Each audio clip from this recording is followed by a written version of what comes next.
Welcome back to Be.Live. Be yourself and live your purpose. The podcast where we empower you to embrace who you truly are and live with intention. I'm your host, Rocka Cruz, and I'm so glad you're here. In today's episode, we're diving into a topic that touches all of us: self-doubt. And we'll learn how to replace self-doubt with confidence so you can take bold steps towards your purpose. Let me ask you, have you ever thought, I'm not good enough?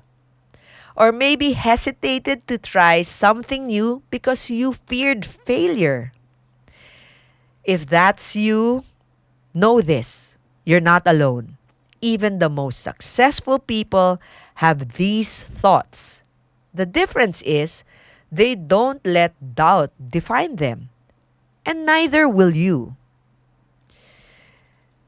We need to recognize the voice of self-doubt, the voice that stops you from doing your purpose. Self-doubt often grows from past failures, hurtful comments, or comparing yourself to others. It says things like, I'm not smart enough. I'm not talented enough. I'll never succeed. But the truth is, those are lies. And it's time to silence them. Here's a saying or a quote from Susie Kasem. Doubt kills more dreams than failure ever will. Let that sink in. Doubt kills more dreams than failure ever will. It's not failure stopping us. It's our fear of trying. So that's self-doubt. So how will we overcome self-doubt? If you live, depends on your age. If you hear that voice since you were like 5 and you're like 20 or you're 40, overcoming self-doubt and the strategies won't be overnight. It's daily doing these strategies, okay? So here are 3 tools how to start shifting from doubt to confidence to overcome self-doubt. There are many tools you can research, but I'm going to talk about just 3, and it's powerful. Number 1, speak positive affirmation to yourself. Don't wait for other people. And you have to say it. You cannot think it. You have to speak it. There's power in your voice and in your words. Your words shape reality. So instead of saying, I can't, say, I am capable. I can do this. Say, instead of saying, I am not, say, I am prepared for this moment. Or, I have what it takes to succeed. Now, you have to be very specific. Like, I am capable in what? Diba? In saying, I love you. Maybe you're afraid to say, I love you. But now you can say, I am capable of loving and saying, I love you. Or depends on what moment. You have to be, again, specific. So you know if you have achieved it. Correct? Now you write this down all over. Like in the morning, in your bathroom mirror, write down, I am capable of what? Or I am prepared for what moment? I have what it takes to succeed in. Write it down, put it all over, put it on your phone, put reminders and speak it. So, okay, that's 1. Speak positive affirmation. Don't wait for other people to say it. Say it to yourself. Number 2, celebrate small wins. Every little progress matters. Did you show up today? When you say yes, that counts. Write it down and own it. As Filipinos, it's hard. You think we're proud or boastful if we celebrate wins, or big or small. But now, no. It's time to celebrate your small wins. Write it down, own it, and pat yourself at the back.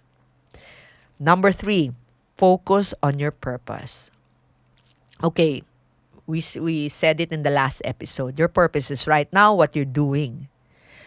Your purpose right now might be teaching, leading, creating, serving, building something valuable.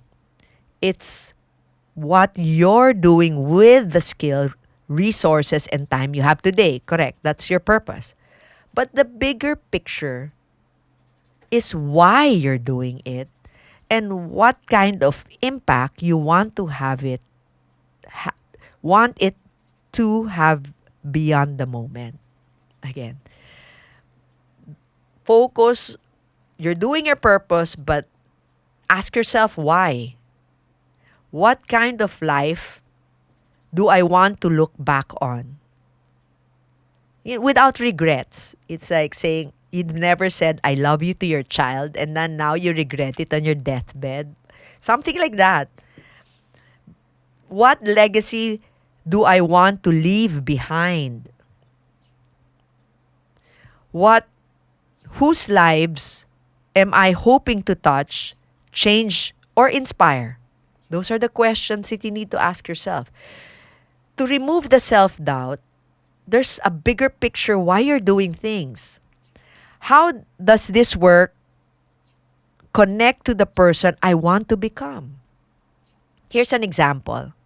Let's say your purpose now is helping students get affordable, quality education. So the bigger picture or the why do you want to do that? Why do you want to help students get affordable, quality education? Because the why is I want to help break generational poverty. I want to create a school that changes lives, not just hand out diplomas. That's my why. I want students from simple backgrounds to feel worthy and dream bigger. Suddenly, fear shrinks because my why becomes bigger than my what ifs. I hope you get this. That's why I'm doing it. That's why I'm working so hard. That's why I'm going to face my fear, talk to those people, get myself out there because I have a bigger why. Small, the what ifs becomes irrelevant. Now, how do I ignore or how will you ignore or quiet your fear? Fear never goes away. Fear is innate in us because fear is also good because it makes us run away from lions, snakes, and whatever predators there are. But there are fears that are not good and that stops us from doing our purpose. So here are a few ways that you can quiet it. Number 1, acknowledge your fear. Yeah, it's there. I'm scared. This is my fear. You say my fear is being rejected. Yeah, but yes, I'm afraid of being rejected, but I'll keep moving. Because courage, real courage, is not the absence of fear. But true courage involves acknowledging and facing fear and doing it despite feeling fear. Diba? If you're not afraid, you don't need courage. But it's doing it, the ability to do it despite feeling afraid. Okay, number 2, anchor to your why. Again, like what I said, if you know why you're doing it, you will do it. It's like being like a single mom. You just have to do what you have to do because it matters more than your comfort. And then number 3, take small actions. Action builds confidence. Even baby steps make fear lose power. Remind yourself, number 4, that fear is not a fact. It's just a feeling. And it's not a prophecy. You can do it. Just take baby steps. Remind, it's just a feeling. I can do it. It's not truth. It's just a thought. It's just how I feel. You know, we quiet fear so we can build confidence, so we can do the things we're built, so we can accomplish our purpose. We build confidence through action. Confidence doesn't come from waiting, it grows through action. So you start before you're ready. And once you're moving, you learn as you go. It helps also when you surround yourself with people who are positive or who can uplift you. So you build confidence. You do this, again, I'm saying it's not a one time action, it's every day, every hour. If you're afraid, you have to do these things every day, every hour, every time you feel it. You have to tell yourself it's just a feeling. I need to do this. You know, if your goal is living healthy until 90 years old, you have to start now, or no matter what age. And sometimes exercise, even exercise, it's like confidence is like a muscle. So you just have to keep doing it heavier and heavier, longer and longer, and the stronger your body feels. It's the same thing with your mind. Um, if you have pre-diabetes or you don't want to get diabetes, you have to exercise and eat right. And it starts by choosing your food, and it starts by walking. Maybe before, since you work in an office, you're always sitting down and you only have like 1,000, 2,000 steps a day. So you start by making a goal, writing it down, and say, this week, I'll make 3,000 or 4,000 steps.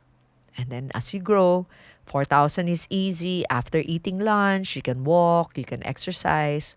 Walk maybe 1,000 steps is not a lot. And then after dinner, when you get home, after you eat, you go out for a walk. It's uncomfortable, it's tiring, but you still do it because you want to live longer and you want to lower that sugar levels, and you have a goal to be healthy until you're 90. So let's start with journaling for confidence. Okay, that's just an example. Simple example, but it's powerful. Journaling is one of the simplest, most powerful tools for growth. Here's a simple journaling exercise. You can start today. It takes 5 minutes to write. Okay, number one, you write 3 things you're grateful for. Gratitude shifts your mindset. Instead of focusing on what you don't have, you focus on what you're grateful for. Here's an example. When I wake up in the morning, I pray and say, Lord, thank you for my home. Thank you for my sleep. Thank you for the air I breathe. Thank you for the work that I'll have. To something like that. Okay? Simple. There's so many things you're grateful for. Number two, write down one thing you accomplished today, big or small. It matters. It's like, I turned off my phone at 9:30 so I can sleep 8 hours. You know, that's for some people that's big. For some people it's small, but it's worth writing down. Sleep matters, and if your goal in the long term to live 90, you gotta sleep. You gotta sleep 8 hours. You gotta sleep restful, no worries. So you better put down that phone, turn off that TV, and and be just be able to sleep. And then you write it down. You accomplish. I turned off my TV before 12, maybe 10, and then 9, 9:30. Write it down and it matters. You accomplished it. That's just a simple. You maybe have a big accomplishment. You write it down. A small one, you write it down. I did 4,000 steps today. Write it down. It matters. I talked to my boss and asked for a raise or something. That's big. Write it down. Even if he says no, it matters that you did it. Okay? And then number 3, write one quote or affirmation that inspired you. So you write it down. I watched TV and somebody said this, that I can do all things, or my friend or my teacher said something that inspired me. You write it down because you will remember. Doing this daily helps rewire your brain to focus on progress and positivity and not those negative thoughts you have, those self-doubts. We're not looking for perfection, we're just looking for progress. Here's a story about Vanessa. Let me introduce you to Vanessa. She's 42 years old, a single mom, and most of her adult life, she focused on everyone else. Raising her 2 kids, working long hours, and making sure there was food on the table. Her own dreams, well, they were put on hold. Others first, before her. Vanessa's dream, she always wanted to be a licensed professional. But time, money, and self-doubt held her back. She often told herself, I'm too old to go back to school. I've been out of the game too long. Here's another voice. What if I fail? But something shifted when her youngest child graduated from college. For the first time in years, she gave herself permission to dream again. So she after that, she enrolled in review classes. Terrified but determined. Most of her classmates were in their 20s, and that inner voice of self-doubt kept whispering, you don't belong here. But Vanessa pushed through by starting a nightly journaling habit. She wrote down her fears, but most importantly, she challenged them. She ended each entry with affirmations like, I'm not too old. My dream matters. I am worthy of success. She worked hard. That was her purpose. That was her dream. She studied while cooking dinner. She reviewed notes on jeepney rides during her commute.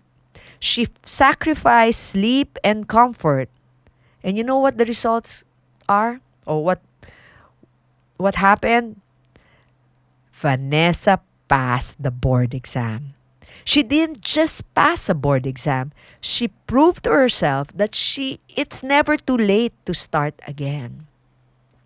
Vanessa's story reminds us of many stories that self-doubt may knock at your door, but it doesn't have to move in. You don't have self-doubt to live with you.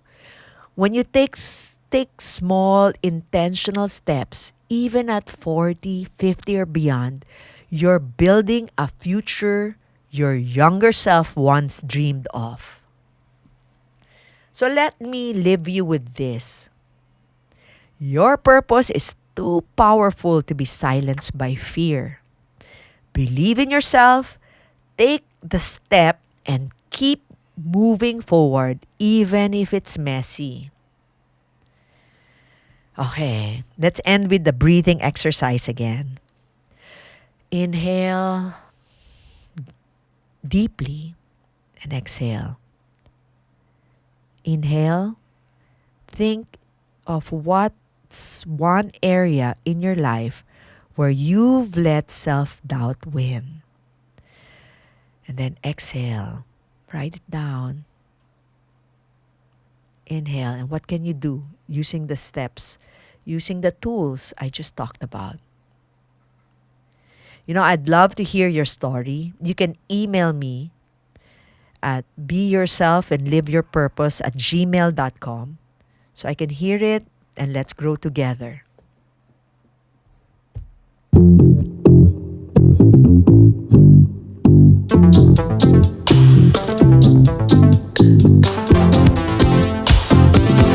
Thanks for joining me for this Be Yourself and Live Your Purpose episode. If this resonates with you, subscribe and share it with someone who needs a reminder of how powerful they truly are. Until next time, keep believing, keep growing, and keep living your purpose.